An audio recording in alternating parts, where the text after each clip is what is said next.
συνεχίσουμε το ταξίδι μας στην Ελλάδα κάνοντας μια στάση στα Επτάνησα και πιο συγκεκριμένα στην Κέρκυρα, την όμορφη Κέρκυρα των νησιτών Φεάκων, από όπου έρχονται οι πρώτοι μας φιλοξενούμενοι με τον εκπολιτιστικό καλλιτεχνικό αθλητικό όμιλο Κέρκυρας, ο Λαοδάμας. Ο Λαοδάμας ιδρύθηκε το 1985 από δύο φιλικές οικογένειες, του Κάντα Δημητρίου και του Πέρου Νικολάου, με σκοπό τη διάσωση και διάδοση της πλούσιας λαϊκής και πολιτιστικής παράδοσης.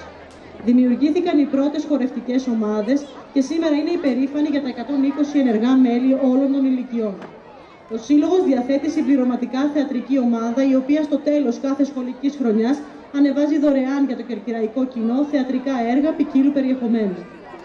Σημαντική είναι η προσφορά του Λαοδάμαντα στο τομέα της έρευνας, με τον αείμνηστο πρόεδρο Δημήτρη Κάντα να αφιερώνει όλη του τη ζωή προσπαθώντας να διατυπώσει και να καταγράψει τον πολιτιστικό πλούτο του νησιού.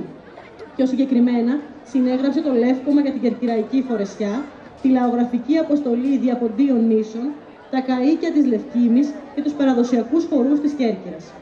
Τέλος, στην ερευνητική αυτή διαδρομή προστίθεται και ένα CD με ανέκδοτη παραδοσιακή κερκυραϊκή μουσική.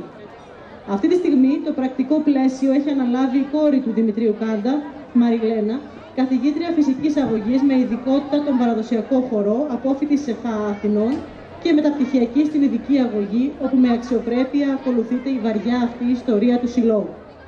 Τέλος, αξίζει να σημειωθεί πως το φεστιβάλ που διεξάγεται επαιτειακά τις μέρες της 25ης Μαρτίου, εδώ και 30 χρόνια, οφείλει την ύπαρξή του στο Λαοδάμαντα και αποτελεί για το νησί θεσμό, ενισχύοντας την ενωτική πολιτιστική δράση του τόπου. Οι χοροί που θα μας παρουσιάσουν τα παιδιά του Λαοδάμαντα έρχονται φυσικά από τα Επτάνησα και είναι Σπαρτιλιώτικος Συρτός από την Κέρκυρα, οι Βλαχοπούλες από την Κεφαλονιά, ο Μπάλος επίσης από την Κεφαλονιά, ο Γαστουριώτικος Συρτός από την Κέρκυρα και η Φουρλάνα φυσικά από την Κέρκυρα. Η κυρία Μαριλένα Κάντα είναι και η χοροδιδάσκαλος και η πρόεδρος του Συλλόγου.